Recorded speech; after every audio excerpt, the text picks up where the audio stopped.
So our next team is also from Balboa High School, and they are presenting Nutrinoms.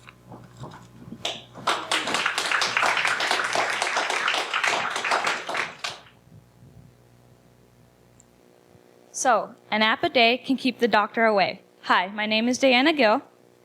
I'm Daisy Fang. I'm Vivian Liang. I'm Leslie Lee. And I'm Irene Chen. We are the Nutrin Monsters, and the name of our app is Nutrinoms. A common problem that we face as teenagers involves our health and body issues. People are often unaware of what they consume and how it impacts the body. So we have created a health app that encourages and enables people to make a better food choice. We want people to be able to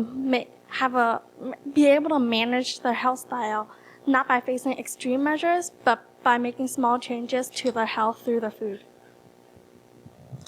Our app consists of several mini games, one in which where the user has to create a balanced meal that a customer has ordered. And the user's goal is to create this meal with the correct ingredients. And by creating this meal, the user will gain coins. With the coins, the user can go to the farmer's market to purchase items and also learn nutritional information about different types of food. With the items purchased at the farmer's market, you can use them to customize your own kitchen. This way, the kitchen serves as an incentive to keep the users coming back. In 2011, 150 million people have owned an Android phone.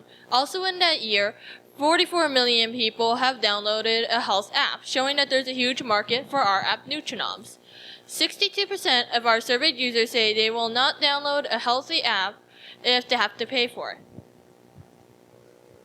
In the market, there are a lot of health-related apps, but most of them either focus too much on the health aspect or the game aspect. And our app aims to focus on both aspects. A close competitor to our app is called Foodmaster Okinawa. Reviews on Foodmaster Okinawa show that the information provided isn't helpful or the user already knows this information. Our app seeks to provide more detailed nutritional information that the users can learn from. Despite some of the harsh reviews on the game, there were some reviews that claimed that the game was fun and addicting and contained colorful graphics and animations. Our app also contains graphics specially designed by our graphics designer Irene, who created absolutely everything we have, and we also had our friend develop music specially for our game. The value of our game.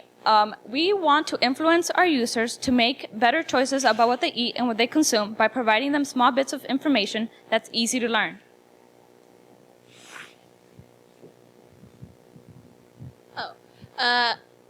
So our plan is to release mini games and upgrades that the user can unlock as they play our game. We also plan to create multiple versions of our game suitable for each age audience. Social games are very big and very popular in the market right now, such as Word with Friends and Draw Something. We want to include the social aspect into our games where the users can share their progress, the tools that they buy for their kitchen, and their scores.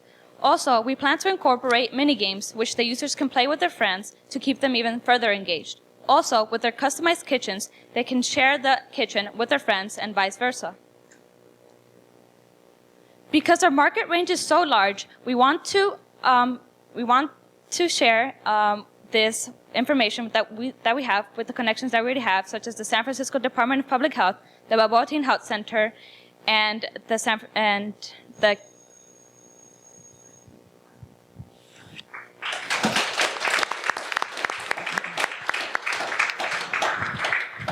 Nice. What's the next thing, the very next thing that you guys would do with the app? Do you think it's done?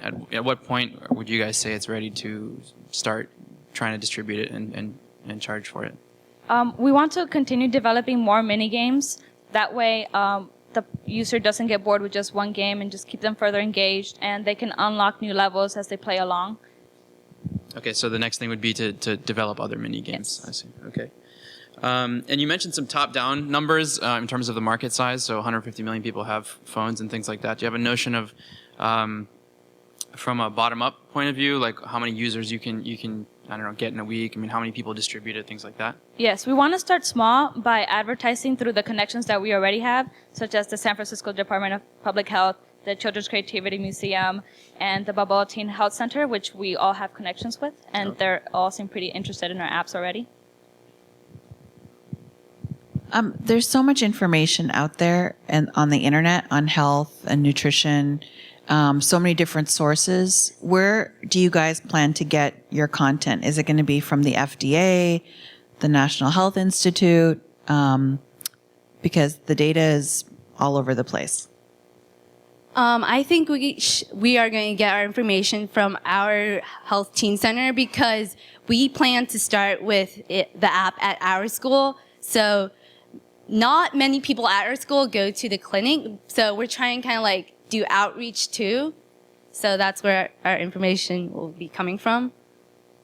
And then in terms of other competition, don't a lot of the healthcare companies, like I know Weight Watchers has a mobile app where you can go in and say, in this slice of pepperoni pizza, what, I'm just using a hypothetical, of course, what are the nutrients in this? How many calories? What portion of carbs, proteins, vegetables do I get from this? So, how do you prevent a big company like that, basically doing what you're doing? Because I think they might already be doing something similar without the gaming layer, of course. Well, we plan to customize our game to suit specific audiences, such as children, young adults, and adults. For example, children need different things to eat than, let's say, a 40-year-old would. So we want to provide them with information of foods what they should also eat to help them develop and things like that. So we want to customize it for our audience, not just Weight Watchers seems mainly for an adult kind of thing. We want to broaden that range. Sorry, go ahead. We also focus on the game and the educational aspect, as versus to other big companies which just focuses on the job. We also so our app will engage audience with the game using engaging games. And then have you thought about charging people for some of the virtual goods that they can buy, like at the farmer's market, or if they don't earn the coins, can they buy additional coins? Yeah, we also want to do partnerships and sponsorships and donations, advertisements, but our users, if they don't want to earn it in the mini games, they can also buy the coins. As starters, our objective is to make a change for people. We don't our objective is not to earn money, so we hope to change people's lifestyles mainly. Yeah, we want to profit, we mainly want to educate and help people also.